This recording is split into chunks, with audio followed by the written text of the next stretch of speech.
ईद की खसूसी नशरियात ईद पुर उम्मीद पर आपको खुशामदीद। सिटी 41 की खसूसी नशरियात में मेरे पूरे स्टाफ की जानिब से और आपके होस्ट शराज भट्ट की जानिब से आपको ईद की खुशियाँ बहुत मुबारक हों।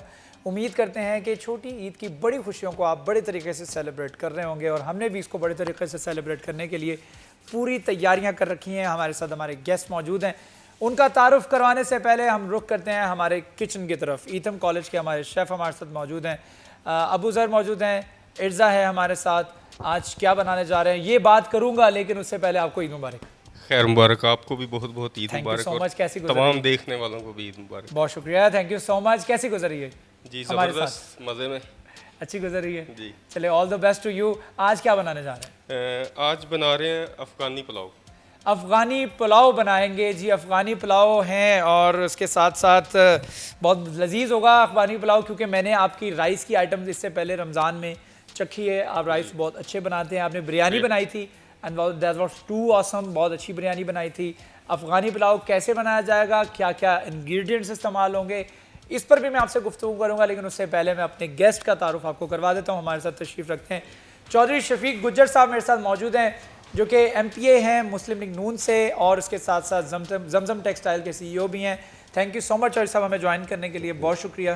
कैसे हैं आप? शुक्र अल्हम्दुलिल्लाह। आपको ईद मुबारक हो। खैर मुबारक जी, बहुत तबीयत ठीक है? मुबारक। शुक्र और इसके साथ साथ हमारे साथ तशरीफ़ रखते हैं शुजा एहसान है, फैसलाबाद के सिंगर हैं। आपका बहुत शुक्रिया हमें ज्वाइन करने के लिए।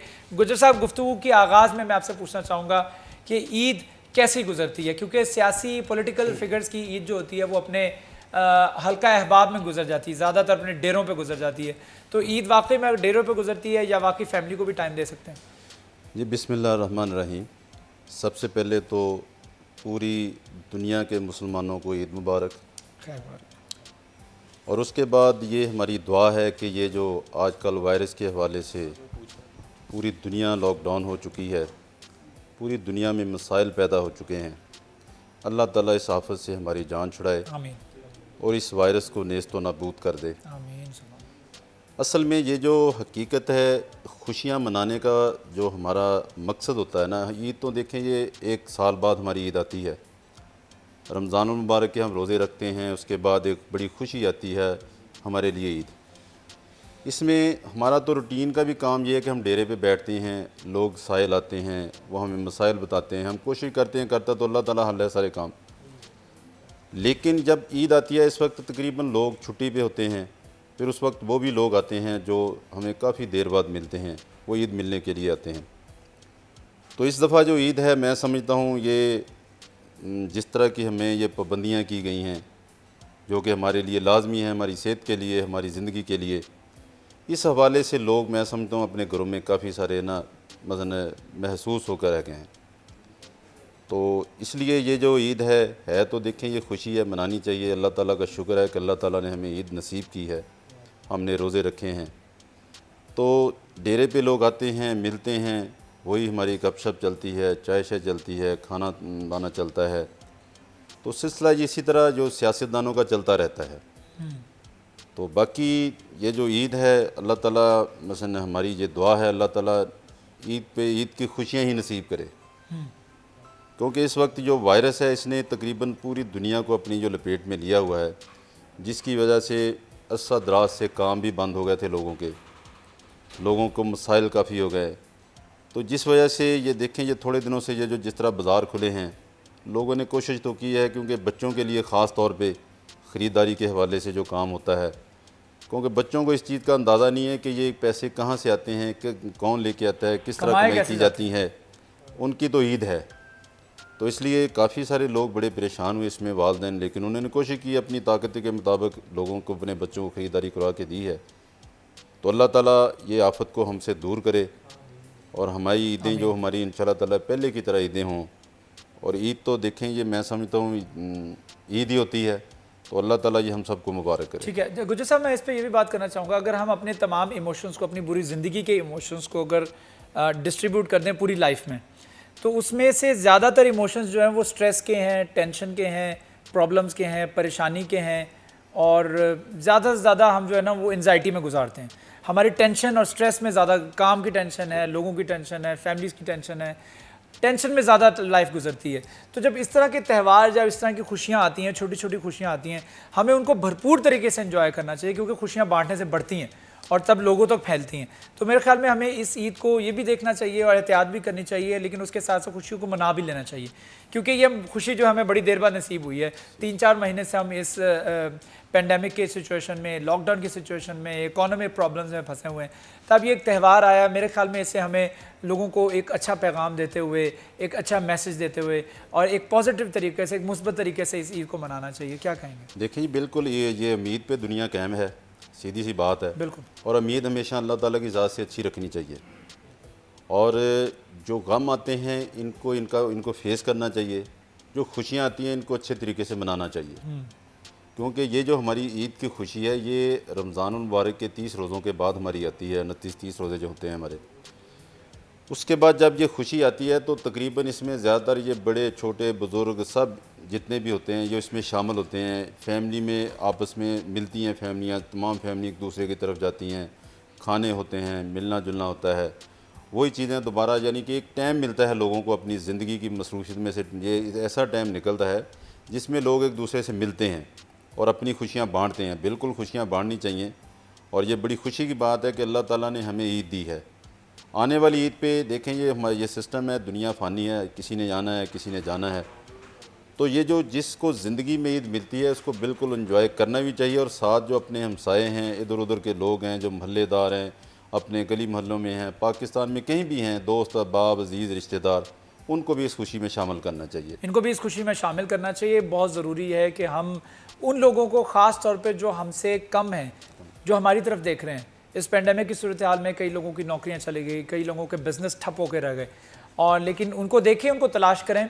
आपकी फैमिली में कई ऐसे लोग होंगे, आंखें बंद करके सिचुएशन बेहतर हो गई, सिचुएशन बेहतर हो जाएगी, ये मत सोचें, निकलें बाहर। हो सकता है अल्लाह ताला की तरफ से ये कोई एक इम्तिहान हो और अल्लाह ताला हमारा इम्तिहान ले रहा हो। बहरहाल हम ईद पे बात कर रहे हैं, गुफ्तगू कर रहे हैं, तो गुजर साहब से गुफ्तगू करते हैं। गुजर साहब, ये भी बताइएगा कि बचपन की कोई ईद ऐसी हो जो गुजरी हो लेकिन आपके हाफजे का हिस्सा बन गई हो, आपने सोचा हो कि यार ये मैंने अपने गाँव में, अपने इलाके में ईद गुजारी थी और इस साल की ये वाली ईद जो है ये मैं कभी नहीं भुला सकता, वो कोई ईद हमें बताइएगा, और वो कौन सा मौका था? देखें, ईद तो कोई भी भूलने वाली नहीं है। बिल्कुल सही है। ईद नाम ही कैसा है कि ये भूलने वाली चीज़ नहीं है, खुशी का नाम है, ये अल्लाह ताला का शुक्र अदा करने का नाम है। तो इसलिए ईद हमारी कोई भी ऐसी नहीं गुजरी, हमारी तो हर ईद गुजरी अल्लाह की रहमत से बहुत अच्छी गुजरी है। और बचपन से लेकर आज तक जब से मैंने होश संभाला है, इसमें हमने जितनी ईदें गुजारी हैं, मेरी तो पैदाइश भी फैसलाबाद शहर की है, वैसे हमारा तल्लुक़ तो गाँव से ही है, शेखपुरा से। और जब से हमने होश संभाला, पहले हमारे बुज़ुर्ग हमें ईद याद करते थे, अभी हमारी वालदा हमें ईदी देती हैं, तो सिस्टम वही चल रहा है हमारे लिए। मसलन वही कुछ है, क्योंकि वालदेन के लिए जितना मर्ज़ी बड़ा बच्चा हो जाए वो बच्चा ही रहता है, बच्चे रहते। तो इसलिए ये जो चीज़ें हैं ना, ये वही चीज़ें, वो एक कल्चर जो है ना अपने वो फैमिली का, अपने वो सिस्टम का एक कल्चर जो चलता है, तो वही चल रहा है। अल्लाह की रहमत से खुशी देखें, ये ईद है हमारे लिए, तो मैं समझता हूँ कि तमाम ईदें हमारे लिए बहुत अच्छी ईदें थी। ठीक है गुजर साहब, इस पर भी बात करेंगे कि बिज़नेस से सियासत तक का सफ़र कैसे हुआ, इस पर भी गुफ्तगू करेंगे, लेकिन उससे पहले मैं अपने इथम कॉलेज के मास्टर शेफ़ की जानिब चलता हूँ। इर्ज़ा भी इस वक्त मुस्कुरा रही हूँ, मुझे लिख के लगता है वो तैयार हैं हमें इंग्रेडिएंट्स बताने के लिए। अफ़गानी पुलाव कैसे बनेगा बताइएगा अबू ज़र। जी शिराज, इसमें सबसे पहले हमने हाफ कप ऑयल लेना। अच्छा, ये इंग्रेडिएंट्स बता रहे हैं आप? ठीक है जी जी, हाफ कप ऑयल लिया, हाफ कप ऑयल, उसमें अनियन ऐड करेंगे तकरीबन 100 ग्राम, और इसमें बड़ी इलायची, लौंग, तेज़पत्ता, दारचीनी और ज़ीरा ऐड होगा। तकरीबन 4 से 5 बड़ी इलायची है, 1 टीस्पून लौंग है, 3 के करीब जो है ये तेज़पत्ता है, 1 स्टिक जो है दारचीनी और 1 टेबलस्पून ज़ीरा है। इसको ऐड करने के बाद इसमें हम थोड़ा सा बुनाई करेंगे और प्याज को भूनेंगे। जब ये गोल्डन हो जाएगा फिर हम इसमें जिंजर गार्लिक का पेस्ट ऐड करेंगे। जिंजर गार्लिक का पेस्ट ऐड करने के साथ साथ हम इसमें फिर टमाटो ऐड करेंगे और ग्रीन चिली ऐड करेंगे, तकरीबन कह लेंगे 4 से 5 अदद। फिर इसमें मतलब चिकन ऐड कर देंगे साथ, और हाफ कप योगर्ट ऐड करेंगे।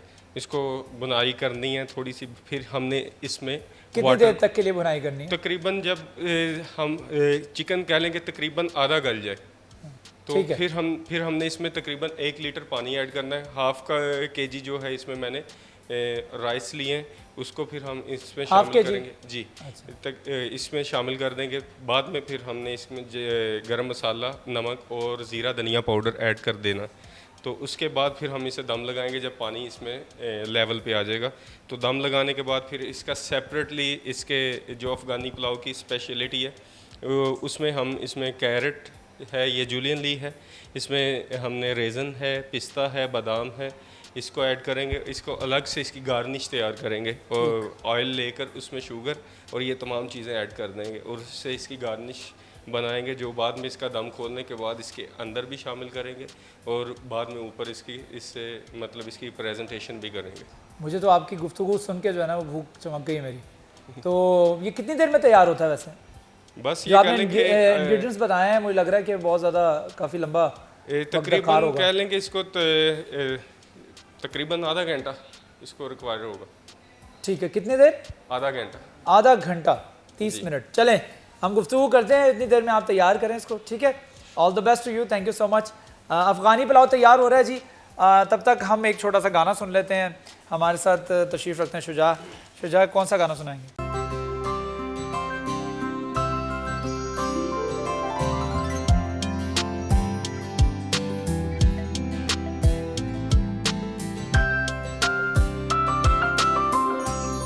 शफीक गुजर साहब मेरे साथ तशरीफ़ रखते हैं, गुफ्तगू का सिलसिला जारी करते हैं।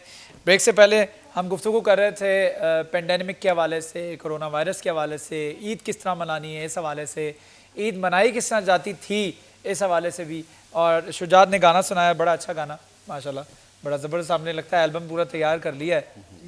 ये भी मेरा पुराना गाना है, इसकी ओपनिंग मैंने PTV Pakistan television PTV Pakistan पे की थी। जी जी बिल्कुल बिल्कुल। चलें चलें ठीक है, इस पर गुफ्तगू करते हैं शिव गुजर साहब से। गुजर साहब, आप टेक्सटाइल भी चला रहे हैं, आप जमजम टेक्सटाइल को भी देख रहे हैं। टेक्सटाइल के हालात अब किसी से पोशीदा नहीं है। हमने देखा कि इस कोरोना वायरस की वजह से और ये लॉकडाउन की वजह से आपके टेक्सटाइल को बहुत सारे जो है वो मसाइल का सामना रहा है। तो आप किस तरह देखते हैं कि टेक्सटाइल को अब दोबारा से अपने पैरों पे खड़ा होने के लिए कितना अरसा दरकार होगा? क्योंकि प्रोसेसिंग इंडस्ट्री ने जितना नुकसान इस पेंडेमिक में सहा है, मेरे ख्याल में पिछले 2 साल में नहीं सहा होगा। तो क्या कहेंगे अब, चूँकि लॉकडाउन ख़त्म होना शुरू हुआ है, लॉकडाउन लिफ्ट हुआ है, प्रोसेसिंग इंडस्ट्री क्या उस तरीके से चल पाएगी? क्या आपको आपका ताजर उस तरह से, आपका बायर, आपका ख़रीदार मिल पाएगा? देखिए, बात यह है कि इसमें कोई शक वाली बात तो नहीं है कि ये जो हालात पैदा हुए हैं कोरोना वायरस की वजह से पूरी दुनिया में पैदा हुए हैं, हमारा मुल्क इसमें थोड़ी बचत इसलिए हो गई है कि हमारा मुल्क ज़राअत से भी मुंसलिक है। तकरीबन 60 से 65% लोग जो है ना वो ज़राअत से मुंसलिक हैं। तो कुछ लोग ऐसे हैं, कोई ना कोई साल का वो दाना वगैरह को गंदम वगैरह जमा कर लेते हैं। जहाँ तक ये इंडस्ट्री के हवाले से तल्लक है, कारोबार जो लोग जो लाख 1.5 लाख रुपया एक माह का कमाते थे ना घर चलाने के लिए, वो तो बिल्कुल ख़त्म हो गए हैं। क्योंकि उनका वो जो जितनी उसकी रास थी वो तकरीबन 2, 4, 5, 7 लाख रुपया जिसकी रास थी ना, वो इन तकरीबन 2 माह में बिल्कुल ख़त्म हो गई है। उसके बाद जो इंडस्ट्री है, इंडस्ट्री में देखें हमने तो अपने मज़दूरों को तनख्वाह दी है और हर मुमकिन हमने कोशिश की है कि भले जिस तरह मर्ज़ी भी हो, जो हमारे पास जो मज़दूर काम करते हैं इनको तनख्वाह हमने ज़रूर देनी है। और अल्हम्दुलिल्लाह अल्लाह की रहमत से हमने उनको तनख्वाह दी, अपने ख़र्चे रोक के, अपने सिस्टम को स्टॉप करके पहले उनको तनख्वाह दी। हमने बिजली और गैस के बिल बाद में जमा करवाए हैं, सिर्फ इस वजह से क्योंकि पहले उनका चूल्हा चलना ज़रूरी है जो हमारे पास काम करते हैं और जिनका सिर्फ़ और सिर्फ सर्वाइव भी ये एक मज़दूरी है। तो इंडस्ट्री को पैरों पे आने के लिए मैं समझता हूँ ज़ाती तौर पे कम से कम 5-6 साल अभी लगेंगे। 5-6 साल दोबारा लगेंगे? जहाँ पे हम 3 महीने पहले थे, 4 महीने पहले, जहाँ से हम 4 माह पहले थे, उसी स्टेज पे आने के लिए 4 या 5 साल लाजमी लगेंगे। उसकी मेन वजह यह है कि पहली बात तो ये है कि हालात लोगों के जिस तरह ख़राब हो चुके हैं, जिस तरह हमारा जो दरमियाना तबका बिल्कुल ख़त्म हो चुका है, जिस तरह हमारे जो मज़दूर लोग हैं, जो दिहाड़ीदार लोग थे, जो रेडी छाबड़ी वाले लोग थे, उनके वो घरों में जिस तरह वो ख़र्चे वो फाके वगैरह हो चुके हैं। सबसे पहले लोगों को खाने दाने की ज़रूरत होगी, क्योंकि खुराक की ज़रूरत है सबसे पहले। उसके बाद ये इंडस्ट्री जो कपड़ा वगैरह दूसरे जो इंडस्ट्री हैं वो चलती है। तो इस हवाले से, और दूसरी बात यह कि इसमें मैं ज़ाती तौर पे समझता हूँ फिर वो सियासत की बात आ जाती है। इसमें कोई शक नहीं, ये कुदरती एक आफात है हमारे पे, और कुदरत की तरफ से मुसल्लत की गई हमारे अमालों की सज़ा है। हमारी दीन से दूरी है, हम वो मुसलमान नहीं रहे जो हमें मुसलमान बनना चाहिए था, हम वो काम नहीं करते जो एज़ ए मुसलमान हमें करने चाहिए थे। ये हमारे लिए एक इशारा है, मैं समझता हूँ ज़ाती तौर पे, कि अल्लाह की तरफ से इशारा है कि अब भी वक़्त है आप अपने दीन की तरफ आ जाएं।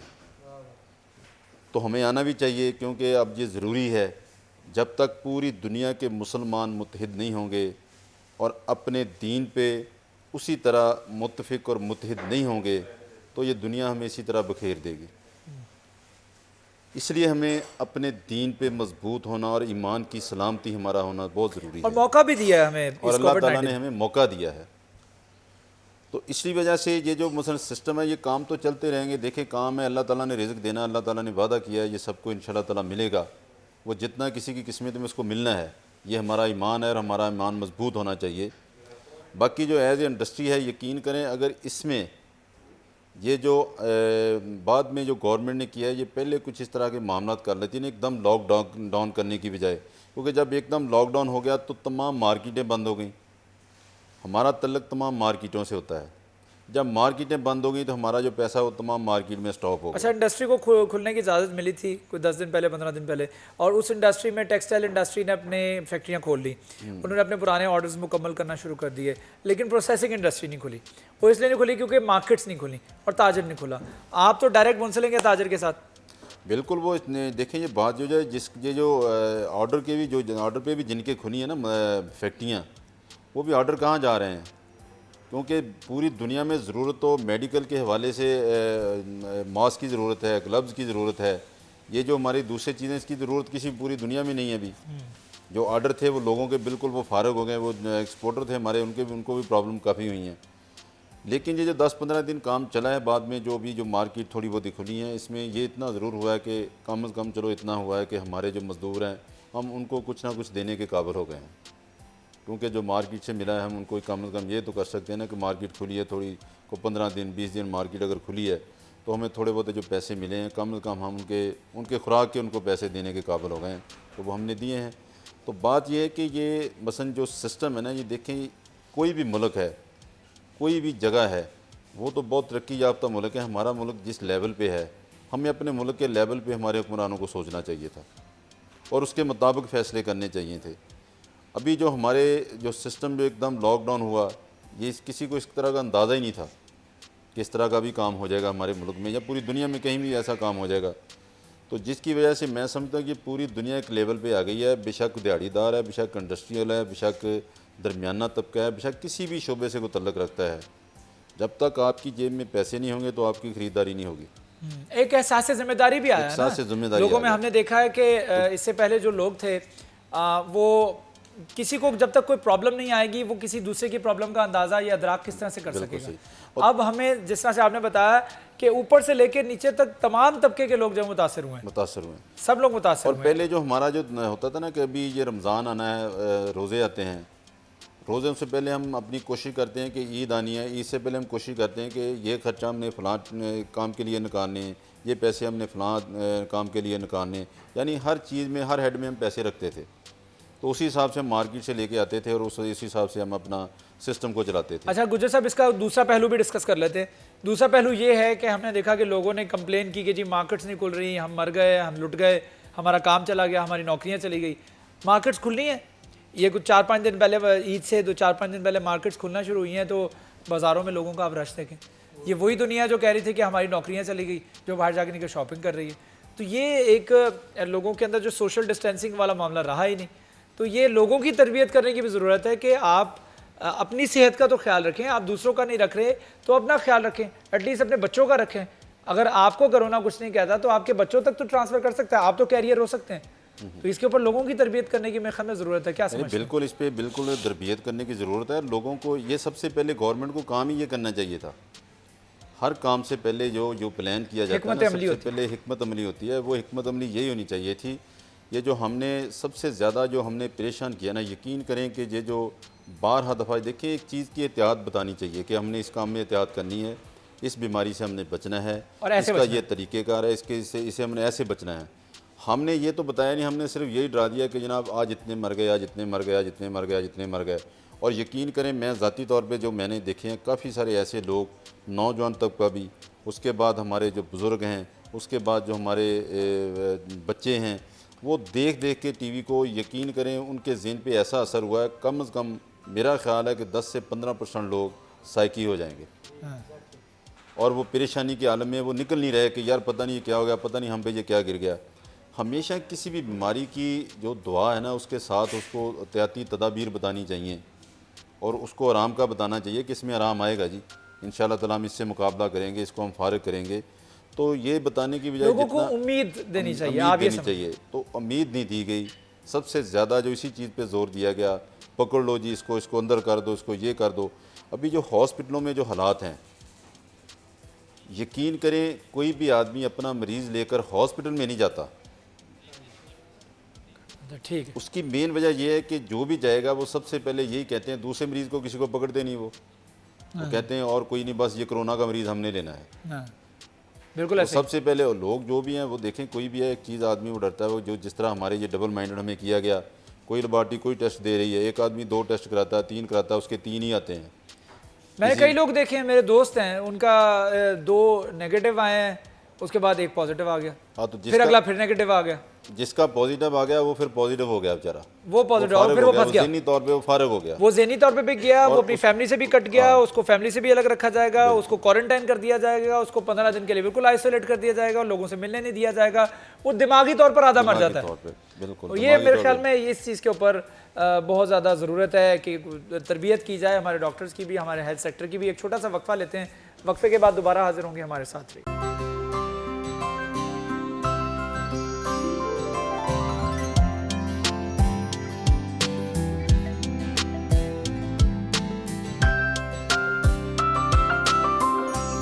Welcome back. शफीक गुज्जर साहब मेरे साथ तशरीफ़ रखते हैं। गुफ्तगू हो रही थी कोविड-19 के हवाले से, ईद के हवाले से, ईद कैसे गुजारनी चाहिए, हमें लॉकडाउन करना चाहिए या नहीं करना चाहिए। अच्छा गुज्जर साहब, मैं ईद वाला शो है, मैं पॉलिटिकल नहीं होना चाह रहा, लेकिन फिर भी मुझे एक छोटा सा सवाल है, उसका जवाब दे दीजिएगा। ये अशराफिया कौन सी है जिसने लॉकडाउन करवाया था? अशराफिया ने लॉकडाउन करवाया ना, तो वो कौन सी अशराफिया है? देखिए जी, अशराफिया जो हैं जो बग़ैर सोचे काम करते हैं, मैं ज़ाती तौर पे जो समझता हूँ, ये मुझे तो नहीं पता ना, मैं गैर पे इल्म जानता हूँ, लेकिन बग़ैर सोचे समझे किसी भी सिस्टम को, किसी भी कानून को आप किसी पे भी लागू कर देंगे तो उसके असरात जो हैं वो मनफी आएंगे, उसके मुस्बत नहीं आएंगे। क्योंकि किसी भी काम के लिए किसी को तैयार करना ज़रूरी होता है। ये वायरस एक ऐसी चीज़ है, इसके लिए, इसके मुकाबले के लिए पहले सबसे लोगों को तैयार करना ज़रूरी था, उसके बाद इसको लॉकडाउन करते, लोगों का ज़हन बना देते कि ये चीज़ जो ना हमारे पे जो आफत आने वाली है, ये पता चल गया था पहले इनको, ये गवर्नमेंट को इससे पहले पता चल गया पहले था, पता लग गया, लॉकडाउन से तो 10-15 दिन पहले पता लग गया। उस 10 दिन में ये लोगों को अवेयरनेस दे सकते थे, ये चैनल पे, हर चैनल पे इस चीज़ को अच्छी तरह अवेयरनेस दे सकते थे कि ये आफत हमारी तरफ भी आ रही है और इससे एहतियात हमने ये करनी है। दूसरी चीज़ जो है, जो बाहर से हमारे जो लोग आए हैं, देखिए उनका हक़ है आना है, आखिर उनका ये मुल्क है, लेकिन उनके लिए जो सबसे पहले जो एहतियाती तदाबीर जो अब अपनाई है इन्होंने, बाद में ये पहले अपनानी चाहिए थी। उनको कम से कम 5-7 दिन पहले चेक करके फिर उनको उनके घरों में जाने देते। तो इसमें भी सियासी इशू काफ़ी चले हैं। किसी ने अपने इलाके के लोगों को कहा कि यार आप इनको छोड़ दें, बस इधर जाने दें, उधर जाने दें। वो इसी तरह भी एक चीज़ वो फैल गई, क्योंकि ये पाकिस्तान में नहीं थी, ये बाहर से आए हुए लोगों में थी और उसी वजह से ज़्यादा फैली। लेके ट्रैवलर आता है, हाँ, ट्रैवलर तो लेके इस आएगा वजह से ये जो हमारे लिए प्रॉब्लम काफ़ी इस तरह की हुई हैं। लेकिन खैर जो हो गया, ये तो मैं समझता हूँ कि इससे इस पर गुज्जर साहब आगे मैं हमें चाहूँगा कि आप थोड़ा सा, कुछ दिन पहले जो एक प्लेन हादसा हुआ, जो कराची में एक प्लेन गिरा, उस पर भी कई जाने, 90 से ज़्यादा लोग मर गए और अमला भी था जहाज़ का। ये वो लोग थे जो कि अपने शहर को वापस लौट रहे थे ईद मनाने के लिए, लेकिन नहीं लौट सके। अल्लाह ताला की हिकमत में भी अल्लाह ताला ने, उनका शब क़दर में ये फ़ैसला हो चुका था कि उन्होंने नहीं रहना। मैं चाहूँगा कि उनके लिए भी एक सॉफ्ट मैसेज आप दे दीजिएगा, दुआया कलिमात कुछ आप बोल दीजिएगा हमारे उन साथियों के लिए, ख़ास तौर पे उनके लवाहिकीन के लिए, कि अल्लाह ताला उनको सब्र अता करे। ये बहुत बड़ा हादसा हुआ है। बिल्कुल जी, बिल्कुल। देखें, इसमें कोई शक वाली बात नहीं है। पहली बात तो ये है कि लोग एक उम्मीद से घर आते हैं कि आगे ईद आ रही है, तो उनके जो घर वाले उनका इंतज़ार करते हैं। ये इंतज़ार एक बहुत ऐसी चीज़ है कि जिसमें जब जिसका इंतज़ार किया जाता है जब वो घर आता है तो वो तमाम खुशियाँ जो कंप्लीट हो वो जाती हैं। लेकर आते हैं साथ में, बिल्कुल। तो इसी वजह से मैं समझता हूँ कि ये है, ये एक निज़ाम कुदरत है, उनका ये वक़्त था, ऐसे होना था, ऐसा हादसा होना था, हो गया। तो अल्लाह ताला उनके घर वालों को सब्र जमील अता फरमाए और ये जो हादसा हुआ उन सबको अल्लाह ताला जन्नतुल फिरदौस में जगह अता फरमाए। तो बाकी इसमें कोई शक वाली बात नहीं कि ये एक बहुत बड़ा सानिया है। उन लोगों के लिए भूलना बड़ा मुश्किल है जिनके प्यारे वो घर को वापस आ रहे थे।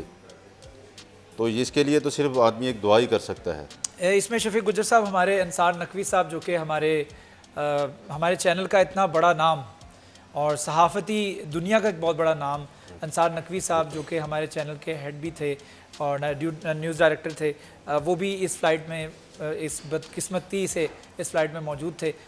उनके घर वालों को भी अल्लाह ताला से दुआ है कि अल्लाह ताला सब्र जमील अता फरमाए। आगे चलते हैं, हम बात करते हैं थोड़ी सी कारोबार के हवाले से बात कर रहे थे। अब चूँकि हुकूमत ने 7 छुट्टियाँ दी ईद की, 6 या 7 जो भी दी, मेरे ख्याल में ये भी इस पर भी कारोबारी हजरात की और ताजरों की काफ़ी मजम्मत आ रही है कि हमारे लिए 11 महीने एक तरफ कमाई का ये महीना जो है ना ईद का, वो एक तरफ था, लेकिन गवर्नमेंट के फ़ैसलों ने, गवर्नमेंट की पॉलिसीज़ ने हमें कमाने नहीं दिया उस तरीके से कमाना तो दूर, हम तो नुकसान में जा रहे हैं उल्टा। तो वाकई में ये मतलब 6-7 छुट्टियाँ बनती थी या देनी चाहिए थी या नहीं देनी चाहिए? देखें ये इतनी छुट्टियां बनती नहीं थी पहले, इतनी छुट्टियां हो गई हैं, कम से कम 2 माह से ही काम तकरीबन बंद है हमारा। तो इसके बाद इतनी छुट्टियां इतनी नहीं बनती थी। और उसके बाद ये जो चीज़ जो आप बात कर रहे हैं, यकीन करें कि लोगों के हालात, ये जो आपको मार्केटों में रश की भी आप बात कर रहे हैं, लोगों के हालात ऐसे हो चुके हैं, लोग मजबूर हैं अपने बच्चों के हाथों, क्योंकि बच्चों को इस चीज़ का अंदाज़ा नहीं है कि क्या हो रहा है, वायरस क्या है, क्या प्रॉब्लम्स हैं, वालिदैन के लिए क्या मुश्किलात हैं। तो जिसकी वजह से ये मार्केटों में रश ज़्यादा है। बच्चे मजबूर करते हैं कि आप हमारे लिए कुछ ना कुछ लेके आएँ। तो वालिदैन अपनी जो भी है वो एक थोड़ी बहुत ही जमा पूंजी ले देते हैं, जो थोड़ा बहुत कमाया वो लेते हैं, लेकर मार्केट में जाते हैं। तो मार्केट में तो रश होना ही है ऑटोमेटिकली, क्योंकि ये एकदम आप किसी भी चीज़ को आप देखें ना, कभी अभी एक शादी ब्याह होता है, तो शादी ब्याह में जब खाना खुलता है एकदम रश होता है। हाँ, तो वो देख खुशी का एक मौका होता है ना। वो तो रश तो होना ही। इसमें जो मार्केट में लोग जाते हैं, ये थोड़ा सा टाइम मिला, लोगों को अभी अंदाज़ा ही नहीं कि कल को क्या होना है। लोग अभी भी इस चीज़ में मसलन डबल माइंडेड है कि कल को पता नहीं क्या होना है, मार्केट दोबारा बंद हो जानी है, खुलनी है, क्या होना है, ये क्या बहुत नहीं बड़ा होना। प्रॉब्लम है। आज से 2 महीने पहले भी जब लॉकडाउन होने लगा था तब आपने मार्केट्स का हाल देखा था। तो इस वजह, हाँ, इसी वजह से ना, तो इसी वजह से हालात ये पैदा होते हैं कि कुछ लोग फिर ऐसे होते हैं जिनके पास थोड़े बहुत ही पैसे मौजूद होते हैं, वो कोशिश करते हैं कि यार ये बस ख़रीद लो आप। तो जिनके पास नहीं होते हैं वो बेचारे, उन्होंने ख़रीदना क्या होता है, उनके लिए मज़ीद प्रॉब्लम पैदा होती हैं। अगर उनके पास थोड़ा बहुत आता है, कल को ख़रीदने के लिए कुछ नहीं होता। तो इस वजह से ये जो मसलन है, मैं जो ज़ाती तौर पे समझता हूँ कि हर चीज़ की प्लानिंग होना ज़रूरी है। हर चीज़ के लिए पहले कम से कम उसका अंदाज़ा कर लेना ज़रूरी है कि ये जो हमारा जो हम जो काम करने लगे, इसके नफ़ा क्या है, इसका नुकसान क्या है, इसके क्या असरात होंगे, इसके असरात क्या होंगे। क्योंकि आपने अपनी ग्राउंड को देखना है कि जिस ग्राउंड पे आपने खेलना है वो ग्राउंड कैसी है। ये नहीं आपने देखना है कि पूरी दुनिया में क्या हो रहा है। आपने अपने मुल्क के हिसाब से, अपने कंट्री के, अपने घर के हिसाब से, मोहल्ले के हिसाब से, वसाइल के हिसाब से, अपने वसाइल के हिसाब से आपने फैसले करने हैं। इसमें तो कोई शक नहीं कि बहुत तरक्की याफ्ता मुल्क हैं, वो तो उसी तरह से उनको अवेयरनेस भी मौजूद है, उसी तरह से वो लॉकडाउन भी हो गया है, वो अंदर अपने रह भी रहे हैं, उनके जुर्माने काफ़ी लंबे जोड़े उन्होंने रखे हैं। लेकिन हमारे जो पोजीशन इधर पाकिस्तान में आपने देखा है कि अगर कोई निकलता है तो इंतज़ामिया ने जो अपना रोल अदा किया है वो भी माशाल्लाह वो किसी से ढका छुपा नहीं है। ठीक है। अगर कोई मजबूरी की वजह से अगर कोई मोटरसाइकिल पे 2 बैठ गए हैं या किसी भी जगह पे 4 जो इकट्ठे हो गए हैं, तो उन्होंने पैसे लेके ज़रूर छोड़ा है, वैसे नहीं उनको छोड़ा। वैसे नहीं छोड़ा, ये बड़ा अलमिया है हमारे इस मुल्क का। ऐसा अलमिया है कि ये, और दूसरी बात ये कि हमारे जो मुसलमानों में ये सबसे बड़ा अलमिया है कि ये जो हालात पैदा होने के बाद ज़ख़ीरा अंदोज़ी बढ़ गई, चीज़ें महंगी करना शुरू हो गए लोग। हालांकि ये जो चीज़ें हैं ये इस वक्त हमें सस्ती करनी चाहिए थी, उसमें हम नो प्रॉफिट नो लॉस पे भी काम कर सकते थे, क्योंकि हमारे पे हालात ऐसे थे। तो हमने अभी तक भी ये सबक नहीं सीखा, और हमारी दुआ है क्योंकि हमें अल्लाह ताला वो हालात पैदा करे, वो हमें वो हिम्मत पैदा करे कि हम वाकई ईमानी तौर पे हम मजबूत हो जाएं। ठीक है। अच्छा, गुफ्तगू के सिलसिले को जारी रखते हैं। मेरे ख्याल में हमारा अफ़गानी पुलाव भी तैयार हो गया है कि नहीं हुआ? अभी चल रहा है। कि आखिरी मराहिल में दम लगने वाला है इसको और वो भी तैयार होने वाला है। तो गुज्जर साहब से गुफ्तगू को जारी रखते हैं। मेरे ख्याल में गुज्जर साहब एक पैगाम दे दीजिएगा हमारे शहरियों को, ख़ास तौर पे फैसलाबाद के उन शहरियों को जो हमारी ट्रांसमिशन देख रहे हैं कि ईद कैसे गुजारनी है। 2020 की जो ईद है वो थोड़ी सी मुख्तलिफ है, फितराने से हट के भी लोगों की बहुत ज़्यादा हेल्प करनी चाहिए। हमें उस तबके को जो कि बेचारा अपने पैरों पर नहीं खड़ा हो सकता उसको साथ लेकर के चलना चाहिए। इसमें मैं चाह रहा हूँ थोड़ा सा एक मैसेज आप दे दीजिएगा हमारे शहरी फैसलाबादी। देखें, सबसे पहले तो बात यह है कि इसमें कोई शक वाली बात नहीं कि अल्लाह ताला ने जिसको दिया है उसको अपने ओस पड़ोस का, अपने इलाके का, अपने इर्द गिर्द के लोगों का ज़रूर ख्याल रखना चाहिए। लेकिन इस तरह नहीं रखना चाहिए कि हम जो लेके आए वो कैमरा उसमें तस्वीर बनाए, तस्वीर बनाने के बाद हम देखें कि ये हम किसी को कोई चीज़ दे रहे हैं। ठीक, हर आदमी अपनी ताकत के मुताबिक कुछ ना कुछ करता है, इसमें कोई शक वाली बात नहीं। ऐसे मैंने लोग देखे हैं जिन्होंने हज़ारों घरों को राशन दिया है लेकिन कहीं पे उनकी एक तस्वीर नहीं। और ऐसे लोग भी मैंने देखे हैं जिन्होंने 2 4 10 थैले रख के शो किया है कि मैंने यार पूरे इलाके को मैंने वो राशन दे दिया है। बिल्कुल ये हमारा सियासी अलमिया है और इसमें ये जो मसलन चीज़ मैं समझता हूँ कि ये बहुत ही बुरी बात है, हमारे दीन के भी ख़िलाफ़ है, हमारी इंसानियत के भी ख़िलाफ़ है। हमेशा ये जो हमारी ईद है इसमें ये ईद बिल्कुल तमाम ईदों से मुख्तलिफ ईद है। इसमें हमें पता है हमारे इलाकों में कैसे लोग हैं, किस तरह के लोग हैं, कौन किस पोजीशन में बैठा है, कौन किस क्या कर रहा है और किसको क्या देना है। ठीक है, तो देने वाला जो मैं समझता हूँ उसको, जो लेने वाला उसको भी पता नहीं होना चाहिए कि किसने मुझे दिया है। इस हद तक हमारे दीन में एहतियात है कि किसने मुझे क्या दिया है, इस हद तक एहतियात करनी चाहिए। लेकिन बदकिस्मती है कि सियासी इशू आ जाते हैं, सियासत में लोग बड़ा कुछ करते हैं लेकिन ऐसा करना नहीं चाहिए। ठीक है, ऐसा नहीं करना तो चाहिए। हमारा शफीक गुज्जर साहब हमारे साथ तशरीफ रखते थे। बहुत शुक्रिया शफीक साहब हमें ज्वाइन करने के लिए। आपको एक दफ़ा फिर ईद बहुत मुबारक हो। Thank you so much. हमारे गेस्ट हमारे साथ मौजूद थे। अब एक छोटा सा वक्फा लेते हैं, वक्फे के बाद चलेंगे हनान बुखारी की तरफ, देखते हैं वो कहाँ और किसके साथ ईद मना रहे हैं। एक छोटा सा वक्फा, वक्फे के बाद दोबारा हाजिर होंगे। देखते रहिए सिटी 41।